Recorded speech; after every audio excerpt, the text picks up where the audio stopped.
말씀의 제목이 회개의 때를 놓치지 말라. 회개의 때가 있어요.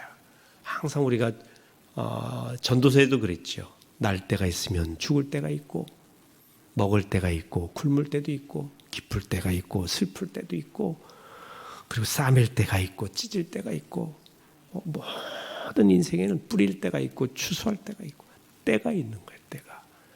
하나님이 주신 때, 그 때를 놓치지 마라 라고 하는 것입니다. 요한계시록을 계속 배우면서 여러분 깨닫는 것이 무엇입니까? 마지막 때가 있다는 것이죠. 그런데 그 마지막 때가 우리에게 임박해서 다가와서 우리를 엄습하기 전에 우리는 준비해야 된다. 깨어 있어야 된다.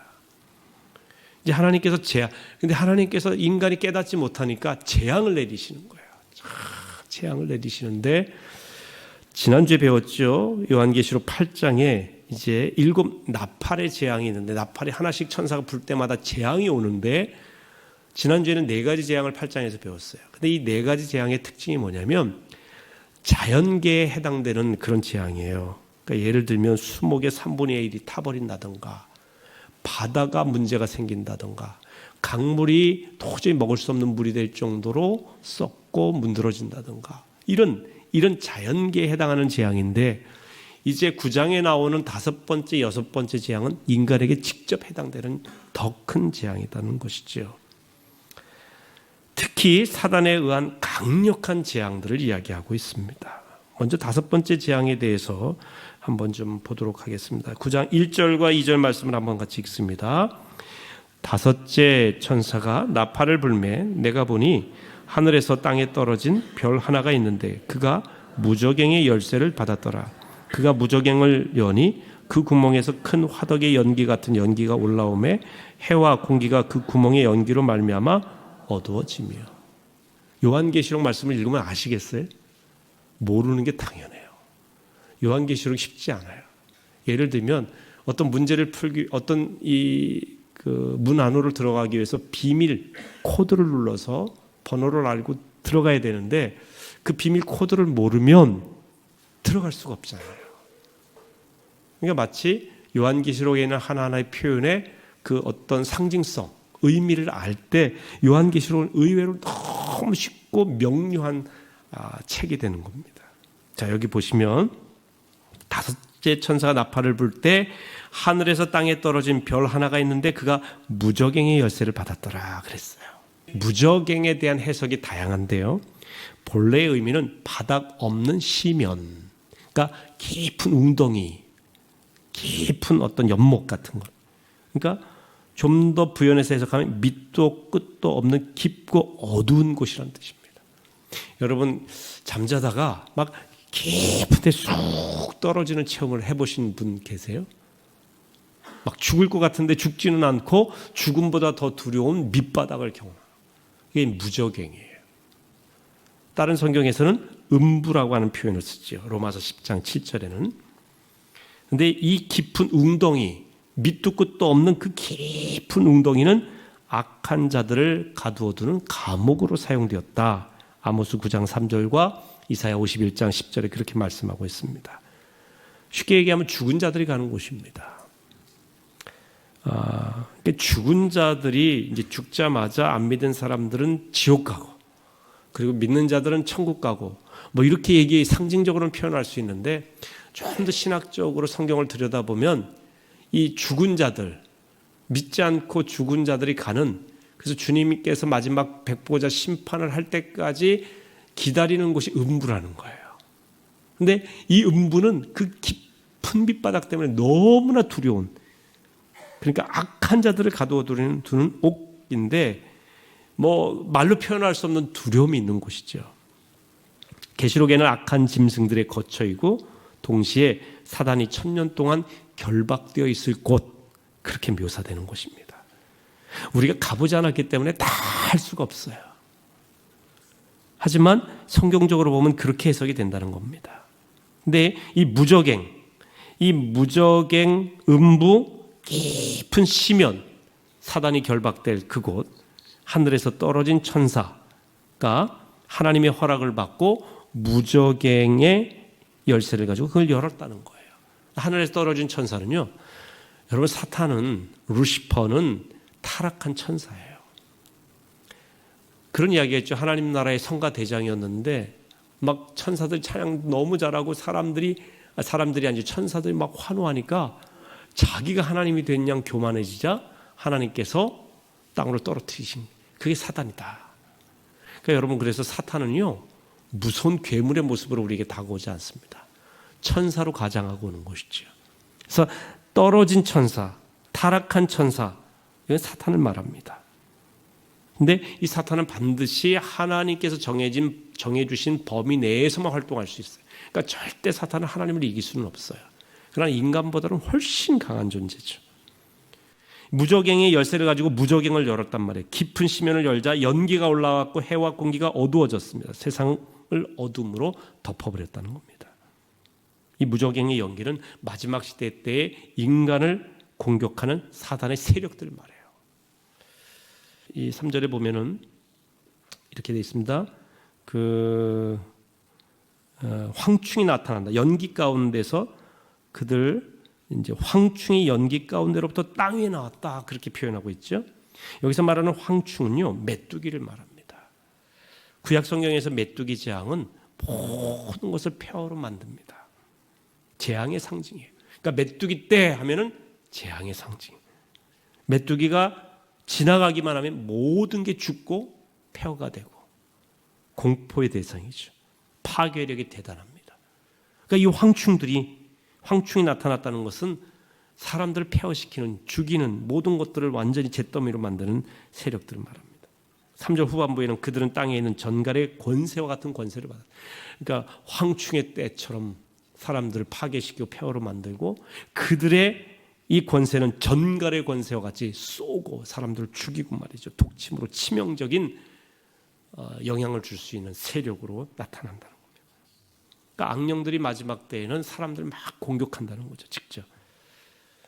4절에 보면 하나님은 황충들이 곡식과 초목을 해야 하는 것을 허락하셨다 그랬습니다. 그래서 그러나 그들을 죽이지는 못하게 하셨다 그랬어요. 그러니까 사람들을 이제 곡식과 초목을 해야 하는 것과 같이 사람들도 그로 인해서 해 받음을 허락하셨는데 죽이지는 못하게 하셨다. 5달 동안 괴롭게만 하게 하시는데 그 괴롭게 함은 전갈이 사람을 쏠 때 괴롭게 함과 같더라 그랬단 말이죠. 근데 이 굉장히 황충과 전갈의 이 괴롭힘이 많은데요. 여러분, 예수 믿는 우리는 걱정할 것이 없는 게 4절 후반부에 이렇게 돼 있어요. 하나님의 인침을 받지 아니하는 사람들만 해야 하게 된다. 이 인침을 받았다는 것은 우리가 계속해서 요한계시록 배울 때 인침 받는다는 의미에 대해서 배우셨어요. 성령의 인침. 다시 말하면 예수 그리스도의 보혈로 우리를 구원받았다고 하는 확증이 성령의 인치심이에요. 성령께서 보장해 주신다는 거죠. 그러니까 우리 자신의 확증으로 끝나는 것이 아니라 너는 구원받은 하나님의 자녀라고 하는 것을 성령께서 우리에게 확신을 주시고 그 확신이 인치심이라는 거예요. 이렇게 이마의 인치심, 성령의 인치심, 확신을 얻은 자는 염려할 필요 없다. 해 받음을 하나님이 허락하지 아니하신다. 여러분, 예수님 잘 믿어야 되겠습니까? 아니면 그냥 현찮게 믿어야 되겠어요? 확실하게 믿으셔야 됩니다. 인침받은 확신이 있어요. 사탄이 사람을 괴롭게 할 수는 있어도 하나님이 정하신 범위 내에서만 할 수 있어요. 그래서 하나님께서 이 사람은 안 된다. 욥을 사단이 해할 때도 그러나 생명은 안 된다 그러셨어요. 마지막까지 생명을 해하지 못하도록 하셨고, 결국은 사단의 세력에 욥은 신앙으로 승리하게 되죠. 하나님을 경험하게 됩니다. 6절에 보면 이들의 공격이 굉장히 치명적인데 전갈의 쏘음과 같다. 그런데 그 전갈이 쏘아서 그들을 괴롭힐 때 어떤 괴롭히느냐? 6절에 보면 그날에는 사람들이 죽기를 구하여도 죽지 못하고 죽고 싶으나 죽음이 그들을 피하리로다. 차라리 죽는 게 좋은데 죽지 않는 고통. 이게 참 크죠. 지옥의 고통이 그런 고통이죠. 여러분, 인생에 있어서 진짜 고통은 죽지 않는 게 아니라 죽고 싶을 정도로 괴로운데 죽지 못하는 괴로움이에요. 이 전갈의 고통이라는 거죠. 악령들의 괴롭힘이라는 거예요. 하지만 이들이 인간을 괴롭히는 것 한시적입니다. 5달 동안만 괴롭게 할 수 있다, 그렇게 돼 있어요. 세상의 고난도 그렇고요. 마지막 시대의 고난도 그렇고 영원하지 않습니다. 다 지나갑니다. 한번 따라 하시겠습니다. 고통도, 고난도, 아픔도, 두려움도 다 지나간다. 지나가게 돼 있어요. 여러분 돌아보세요. 과거에 막 마음을 괴롭히고 야 이거 내가 어떻게 사나 괴로워했던 문제가 세월이 지나니까 그 고통도 아픔도 지나갔어요. 두려움도 지나갔어. 이 5달의 기간을 왜 하나님이 주셨을까? 그건요, 악인들에게 회개하고 돌아오는 기회예요. 경고해서 아직 인침받지 못한 자들이, 이제 아직 살아있지만 고통 가운데 있는 그들이 이 재앙 가운데 나팔소리 듣고 돌아오라는 거예요.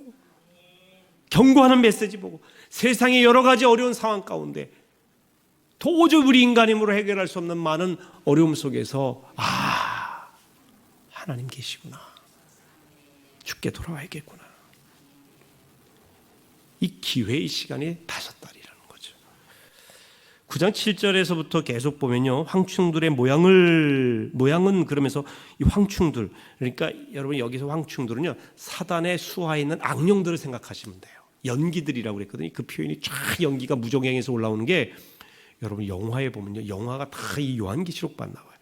다 옛날 영화들 보면 악귀들이 막 검은 연기가 쫙 그러면서 하나하나 연기 입자들이 나중에 악귀들로 입체적으로 나타나잖아요. 그런 거 안 보셨어요? 이야, 저는 처음에 저 영화 감독이나 작가들의 상상력이 대단하다 생각을 했는데 성경을 보니까 성경에 나와요. 연기가 쫙 피어오르는데 이것들이 황충이 되고 막 이상한 막 벌레 같은 걸로 나오기도 하고 그러잖아요. 영화 안 봐요? 그런 영화? 그런 영화들이 있어요. 이게 요한계시록에 보면. 그래서 이 황충들이 나중에는 처음엔 연기가 황충들이 돼버려요. 쫙 오르면서. 구체적으로 모양을 설명하는데 이렇게 돼 있죠. 황충들의 모양은 전쟁을 위하여 준비한 말들 같고, 전쟁을 위해 준비한 말들, 악령들의 빠른 기동력과 파괴적인 공격력을 상징합니다. 그리고 두 번째, 머리에 금 같은 관 비슷한 것을 썼다. 이 금관이라는 건 임금 상징하잖아요. 근데 금이 아니라 금 같은 관, 짝퉁 임금이에요. 여러분, 마귀는요 진정한 왕이 아니에요. 근데 금 같은 관 비슷한 걸 썼다. 세상의 통치력을 가진 짝퉁 왕이. 그러니까 그 앞에 사람들이 다 굴복하는 거죠. 영원하지 않다는 얘기예요. 세 번째, 그 얼굴은 사람의 얼굴과 같다. 만물의 영장인 사람의 지혜를 상징합니다. 사탄 수하에 있는 악령들, 여러분 사탄은 하나고요, 귀신들, 악령들이 복수형이에요. 마귀는 하나고 마귀 수하에 이 악령들과 귀신들이 그러니까 마치 하나님 밑에 이제 천사들이 있는 거죠. 하나님은 한 분이시고 그와 같아요. 그래서 그 사람의 얼굴과 같다는데 이 사탄도 지혜롭고요. 그 악령들 얼마나 이 좋은 쪽의 지혜가 아니라 아주 교활하다고 할 수 있겠죠. 교활하다. 네 번째는 여자의 머리털 같은 머리털이 있다. 매우 매력적인 모습을 상징한다. 그래서 여자의 머릿결은 굉장히 매력이 있는 거잖아요. 그러니까 사단이 뿔난 짐승으로 오는 게 아니라 매력적인 여성의 모습으로, 아름다운 천사의 모습으로 온다. 그래서 넘어가요. 그래서 여러분, 이단들이요 막 해서 막 사람들이 거칠게 오는 게 아니라 너무 친절하고 매력적으로 다가와요. 사람들이 넘어가, 신자들이 넘어가는 거예요. 어디를 향하고 있느냐? 그 매력과 그 친절함과 그 덕스러움이 무엇을 향하고 있느냐가 중요해요. 친절과 덕스러움과 매력만 중요한 게 아니에요. 방향이 잘못되면 잘못된 겁니다. 그래서 사람들 유혹하죠. 그 이빨은 다섯 번째로 사자 이빨 같다 그랬어요. 씹어 삼킬 수 있는 파괴력, 그걸 상징합니다. 베드로전서 5장 8절에 보면 근신하라 깨어라 너희 대적 마귀가 우는 사자처럼 두루 다니며 삼킬 자를 찾는다. 사자가, 배고픈 사자가 삼킬 자를 찾듯이 마귀가 그렇게 한다는 것이죠. 여섯 번째로는 철 호신경 같은 호신경이 있다. 자신을 보호하는 방어력을 상징합니다. 호신경은 가슴을 막는 이 갑옷의 이런 튼튼한 이 부분이 호신경이에요. 그러니까 인간의 정의로움과 인간의 지혜와 인간의 강력함으로는 사단을 공격할 수가 없어요. 사단은 방어 무기도 있거든요. 성령의 검, 말씀으로 가능하다라는 것이죠. 7번째는 그 날개들의 소리는 병거와 많은 말들이 전쟁터로 달려 들어가는 소리와 같다 그랬어요. 악한 영들의 신속하고 막강한 공격력을 상징합니다. 일사불란한 조직이 있어요. 여러분, 이 영적 세계에서 사단의 세계도요, 사단 수하의 귀신들이 일사불란하게 움직입니다. 아주 조직적으로 움직여요. 여러분들이 이 부분에 대해서 영적 깨달음이 있어야 돼요. 그것이 이게 사탄의 유혹이고 공격이구나, 물러가라 할 수 있어야 된단 말이에요. 지독하게 집안에서 정말 부부간에, 가족간에, 형제간에 물질 문제로, 여러 가지 성품 문제로, 또 아무것도 아닌 문제로 싸우고, 이렇게까지 할 일이 없는데 왜 이렇게 마음이 미워하는 마음이 자꾸 불일듯 일어나고 막 이런 경우가 있어요. 이건요 100% 사단의 역사입니다. 인간의 감정을 사단이 조율을 해서 끊임없이 싸우게 만들고, 이혼하게 만들고, 불화하게 만들고, 갈등이 일어나게 만들고, 층간 소음으로 사람들이 심지어 죽이잖아요. 여러분, 죽일 때 그 이성으로 하겠어요? 이 사람은 죽어 마땅한 존재가 아니라 막 계속 층간 소음에서 쌓였던 이 감정들이 폭발하면서 저 사람을 죽이고 싶다고 하는 마음, 충동은 사단이 주는 거죠. 그러니까 여러분, 사단의 역사는요, 우리 주변에도 얼마나 많은지 몰라요. 사단은요, 파괴자고 살인자인데, 여러분 요한복음 8장 44절에 보시면 이렇게 돼 있어요. 사단에 대해서 아주 일목요연하게 잘 요약했는데 한번 같이 읽습니다. 너희는 너희 아비 마귀에게서 났으니 너희 아비의 욕심대로 너희도 행하고자 하느니라. 그는 처음부터 살인한 자요, 진리가 그 속에 없으므로 진리에 서지 못하고 거짓말을 할 때마다 제 것으로 말하나니 이는 그가 거짓말쟁이요 거짓의 아비가 되었습니다. 여러분, 사단의 특징은요, 살인자는 파괴자예요. 거짓말쟁이, 거짓의 아비예요. 거짓으로 파괴하는 거예요. 이간질하는 자예요. 자꾸 이간질시켜. 여러분, 이간질, 그 말이 사실이라 할지라도 이간질을 자꾸 시키는 그 이야기는 사단의 역사예요. 물러가라 해요. 거짓말. 여러분, 신천지는요, 거짓말도 모략이라고 해가지고요, 부모들을 자꾸 속이고 안 그러. 이 완전히 사단의 역사입니다. 신천지는 완전히 사단의 집단이에요. 성경 가지고 무슨 이야기를 해도 생각해 보세요. 거짓을 가지고 얘기하는 거예요. 거짓을 가지고. 근데 얼마나 교활한지 몰라요. 여자의 머릿결 같이. 그러니까 이단에 자꾸 넘어가요. 자꾸 넘어간단 말이에요. 자, 8번째는 정갈 같은 꼬리와 쏘는 살이 있다 그랬어요. 한 번 쏘이면 치명상을 입는. 그러니까 사단의 역사로 우리가 자꾸 병들면 한 번 쏘여도 치명적이에요. 무섭단 말이죠. 악한 영들의 공격은 우리의 영혼이나 육체에 치명상을 입힌다.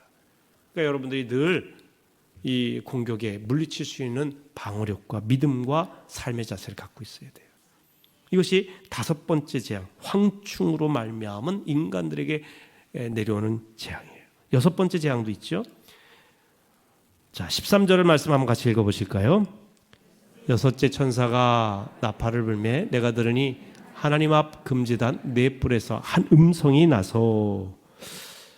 이 제단은요, 성도의 기도를 모아 하나님 앞에 바치는 제단을 말합니다. 여러분, 제단, 금향로, 그 금향로에서 연기, 무정형에서 나는 연기하고 다르죠. 금향로에서 나는 연기는 성도들의 기도예요. 이 제단의 네 뿔에서 나는 음성은 성도들의 기도에 대한 하나님의 응답이라고 할 수 있습니다. 나팔 재앙, 이 재앙이 내리잖아요. 세상에 악한 자를 심판하는 이 재앙들이 내리는 이유는 성도들의 기도에 대한 하나님의 응답이라고 지난주에도 말씀드렸어요. 악인들을 심판하시는 하나님의 엄중한 경고예요. 14절에 보면 이렇게 돼 있죠. 같이 읽어보실까요? 나팔 가진 6째 천사에게 말하기를 큰 강 유브라데에 결박한 네 천사를 놓아주라 하며. 유브라데 강, 여러분 에덴 동산 주변을 흐르는 이 유브라데, 티그리스 이런 강들이 있잖아요. 4개의 이 강들이 연원하여 흘렀다. 그렇게 되어 있는데 이스라엘 북동쪽에 위치한 강입니다. 이스라엘 백성들이 하나님께 불순종할 때는 하나님께서 유브라데 동편에 있는 세력들을 진노의 막대기로 쓰셔서 이스라엘을 다스리셨어요. 예를 들면 아수르, 바벨론, 페르시아, 로마와 같이 다 이스라엘의 동편, 유브라데 동편을 얘기하는 거예요. 그러니까 하나님께서 유브라데 동편, 이 유브라데의 결박한 천사들을 놓아서 이 이스라엘 다스리도록 하는 것은 이런 나라들을 통해서 하나님께서 깨닫게 하시는 것. 그런데 이제 마지막 때는 결박한 네 천사를 도와주라. 결박당한 천사는 아름다운 천사가 아니죠. 타락한 천사예요. 이제 결박당한 네 천사는 하나님의 천사였지만 하나님 뜻에 어긋난 일들을 한 악한 천사라고 말할 수 있죠. 이들이 놓이면 참혹한 죽음의 재앙이 오기 시작하는 겁니다. 자, 15절에 이렇게 돼 있어요. 네 천사가 놓였으니 그들은 그 년, 월, 일, 시에 이르러 사람 3분의 1을 죽이기로 준비된 자들이라.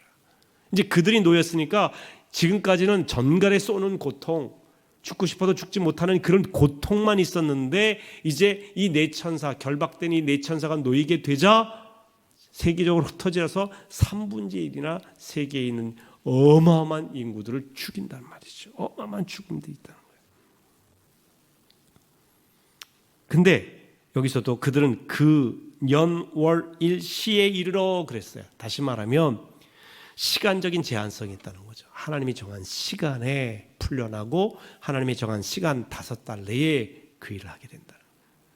그러니까 장소, 시간, 여러 가지 상황 이런 것을 하나님께서는 제한을 두셔서 그들이 하게 한다라고 하는 겁니다. 네 천사가 부리는 악령들의 수는 셀 수가 없어요. 마병대의 수가 2만만이라고 나오죠. 16절에 2만만. 계산해 보면 2만에다가 만을 곱하면 2억이 나옵니다. 그러니까 이거는 셀 수 없이 많은 무리예요. 이 마병대의 모습을 17절에는 이렇게 묘사하죠. 17절 같이 읽어보실까요? 이 같은 환상 가운데 그 말들과 그 위에 탄 자들을 보니 불빛과 자줏빛과 유황빛 호심경이 있고 또 말들의 머리는 사자머리 같고 그 입에서는 불과 연기와 유황이 나오더라. 이게 이제 요한이 반모라고 하는 섬에서 계속 하나님이 보여주신 나팔재앙의 환상을 보면서 계속 했기 때문에 굉장히 환상 가운데, 그래서 환상 가운데 그렇게 돼 있잖아요. 그 말들과 그 위에 탄 자들을 보니 불빛과 자줏빛과 유황빛 호신경을 입었다 그랬어요. 모두 붉은 계통이죠. 전쟁으로 인한 엄청난 핏빛 재앙을 말합니다. 말들의 머리는 사자머리 같고 그 입에서 불과 연기와 유황이 나왔다고 했는데 마병대가 무섭고 빠르게 상대를 제압할 것을 말하는 것입니다. 다시 말하면 불과 연기와 유황은 뭘 말할까요? 사륙하는 무기들, 폭탄, 핵폭탄과 같이 수소폭탄, 전쟁 무기들 이런 거 보면요. 불, 유황, 황이 나오잖아요. 연기. 여러분 5번째 나팔재앙에서는 황충이 사람을 괴롭게만 했다고 했어요. 죽이진 않았는데 6번째 재앙에서는 수많은 사람들이 죽는 재앙입니다. 거대한 전쟁으로 수많은 인명피해가 있을 것을 예언하고 있는 것입니다. 여러분 전쟁은요. 우리나라는 전쟁 경험이 참 끔찍한 전쟁 경험을 한 나라 아닙니까? 전쟁은 그야말로 끔찍해요. 캄보디아 이제 선교를 갔을 때 꼭 들리는 곳이 캄보디아의 이제 옛날 그 박물관이라기보다는 1970년대에 이 공산 정권이 이제 들어서면서 그들 반대하는 사람들을 막 죽이기 시작, 폴포트 정권이 죽이기 시작했잖아요. 이 소위 킬링필드입니다. 캄보디아에 일어난 죽음의 땅이죠. 그때요 수십만 명이 죽었는데 어떻게 사람들이 죽었는지를 쫙 보여주는 그런 곳이에요. 저는 한 3번 정도 들어가 봤는데 설명을 해주는데 잘 듣고 싶지 않을 정도로 너무 사람 죽이는 게 끔찍해요. 전쟁의 배후에는 악한 영들의 역사가 있어서 뱀처럼 강교한 사탄은 온갖 술수로 사람들을 파멸로 몰고 간다는 것이죠. 그러니까 우리에게 주어진 이번의 기회가 파멸로 가느냐 더 악하게 치닫느냐 아니면 엄청난 기회가 됐냐는 것은 이미 주사위는 던져졌잖아요. 우리는 기도해야죠. 깨워서 기도해야죠. 나팔 재앙으로 3분의 1은 죽고 3분의 2가 남았다고 그랬어요. 하나님은 이들에게 회개하고 살 수 있는 기회를 주십니다. 그런데 놀라운 일은 사람들은 무서운 재앙을 경험하고도 잘 회개하지 않는다는 거예요. 예수님이 세상에 오셔서 회개하라 천국이 가까이 왔느니라 외쳐도 사람들은 잘 회개하지 않았어요. 나중에 예수님은 십자가에 못 박았죠. 사람들은 얼마나 악한지 몰라요. 20절에 보면 이렇게 돼 있어요. 손으로 행한 일을 회개하지 아니하고 우상 만드는 일을 말해요. 사람들은 무서운 재앙을 겪어도 하나님 제일주의로 살아가지 않고 지금도 인간이 만든 것을 숭배하며 자연을 숭배하며 과학을 숭배하며 그렇게 살아갑니다. 외계인을 숭배하는 사람도 있더라고요. 사탄을 숭배하는 교회, 사탄 숭배 교회 있어요. 미국에 로스앤젤레스에 가면 그런 교회도 있고 그런 노래들도 많대요. 여러분 팝송 중에요 위험한 노래가 굉장히 많습니다. 사탄을 숭배하는 노래들이 많아요. 여러분 노래 가사라든지 이런 말도 노랫말도 잘 보고 하셔야 돼요. 우리 청년들이 그냥 무작정 개념 없이 막 부르면 안 된다. 사탄을 나도 모르게 숭배하는 찬양을 불러요. 21절에 보면 이렇게 되어 있어요. 또 살인과 복술과 음행과 도둑질을 회개하지 아니하더라. 살인, 복술, 음행, 도둑질 회개해야 될 항목들을 이야기하는 겁니다. 마지막 인간의 모습들이 마지막 때 첫 번째 살인이 사람의 생명을 하찮게 여겨 잔인해요. 심지어 가족들도 죽여요. 자녀가 부모를, 부모가 자녀를 해야 하는 그런 시대가 되었습니다. 돈 때문에 사람을 죽여요. 이 살인이 얼마나 많은지 몰라요. 둘째는 복술이에요. 점령술, 점성술, 강령술, 궁합, 운세 이런 것을 따르는 무속신앙을 말합니다. 하나님 이거 지독하게 싫어하거든요. 그러니까 하나님께서 우리에게 주신 축복과 지혜가 있는데 말씀이 있는데 따지지 않고 꼭 뭐 하려면 손이 있는 날이니 없는 날이니 그리고 국회의원 중에도 이번에 내가 어디 출마해야 당선되겠습니까 하고 그렇게 찾아가고 이런 거 그걸 또 여러분 모든 죄는요 재밌어 하면서 호기심 어린 가운데 시작이 되는 거예요.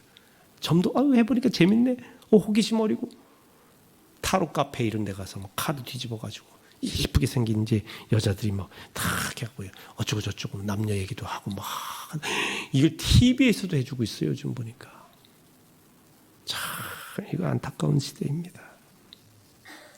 한번 해볼까? 거기서 시작되는 거예요.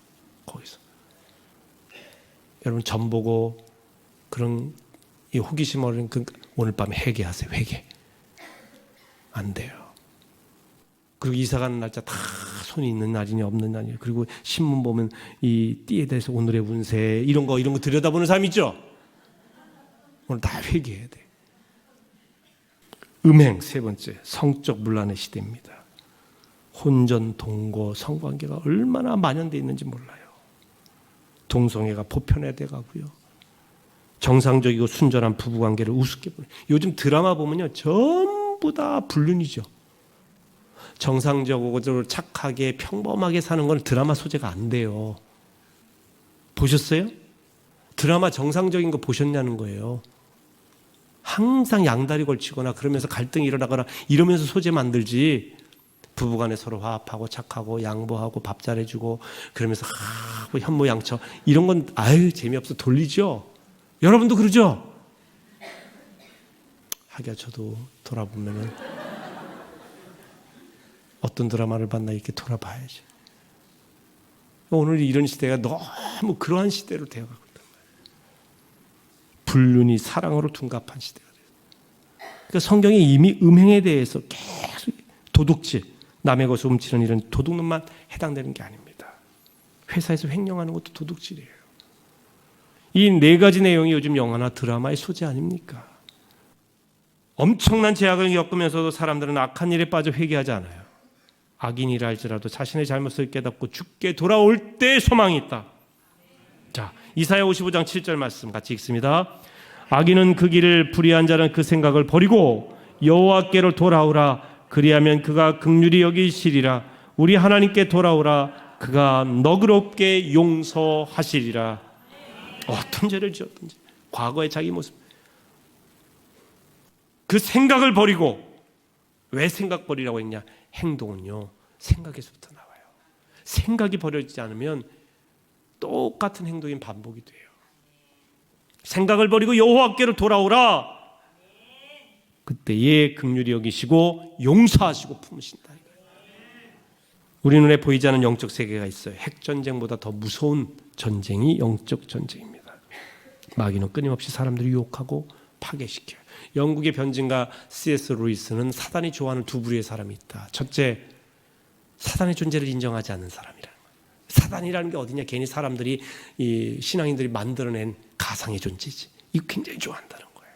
두 번째, 사단을 지나치게 두려워하는 거, 그 벌벌 떠는 거 좋아한다는 거죠. 여러분, 우리는 분명히 아셔야 됩니다. 사단은 존재해요. 악한 영은 존재해요. 그런데 사단은 정말 인간보다는 엄청나게 강력한 존재지만 하나님의 제한된 테두리 안에 있어요. 이성적 과학적으로 보면 마귀의 존재를 이해할 수 없지만, 자기 지식으로만은 마귀를 판단할 수 없지만 분명히 존재해요. 하지만 성령 충만한 사람은 마귀가 절대 건드릴 수가 없습니다. 마귀는 두려워할 필요가 없어요. 그의 권세는 제한적, 한시적이라고 했어요. 하나님이 허락하신 범위 내에서만 가능하다. 5달 동안 우리는 기회가 있을 때 회개하고 돌아오면 하나님의 은혜 가운데 인침을 받게 되고, 하나님께서 인치신 자들은 사단이 아무리 시험하고 건드리려고 해도 하나님의 보호하신 가운데 있기 때문에 능히 이기게 된다. 이길 수 있는 비결, 예수의 이름입니다. 예수의 이름. 예수의 이름으로 우리는 승리할 수 있어요. 우리 어렸을 때부터 불렀던 찬송이 있지 않습니까? 예수의 이름으로 승리를 얻었네. 승리를 얻었네요. 우리는 이미 승리 얻었어요. 그리고 나서 그 다음 가사가 뭐냐면 예수의 이름으로 마귀는 쫓긴다, 그렇게 얘기해요. 그러니까 마귀는 예수의 이름으로 물러가게 돼 있어요. 예수의 이름에 능력이 있어요. 예수의 이름으로 성전 미문에 앉아있던 안진뱅이가 일어나지 않았습니까? 병 고치는 능력도 있어요. 마귀의 세력은 최후 심판을 받게 됩니다. 예수님이 재림하실 때 가까울수록 마귀는 더 발악하게 될 거예요. 그러나 염려할 필요 없어요. 마귀에게 지지 않으려면 우리는 이마에 인침받은 자가 되어야 되는데, 이미 우리는 예수의 이름으로 인침받은 자예요. 그런데 여러분, 우리가 회개치 않는다면, 우리가 예수를 믿는다라고 하는 명분만 있고 끊임없이 내 죄에 대해서 돌아보며 하나님 앞에 겸손히 내 죄를 회개하지 않는다면, 그리고 그 회개의 때를 놓친다면 우리는 마귀의 놀이터가 되고 말 거예요. 마귀보다 훨씬 크신 분이 우리 주 예수 그리스도이십니다. 그분을 믿을 때 그의 이름에 능력이 있고, 그리고 영원한 하나님 나라로 인도하시고 보호하시는 이름입니다. 예수의 이름으로 승리하시기 바랍니다. 회개함으로 승리하시기 바랍니다. 회개함으로 마귀의 놀이터가 되지 마시고 승리의 나팔을 부시기를 주의 이름으로 축원합니다.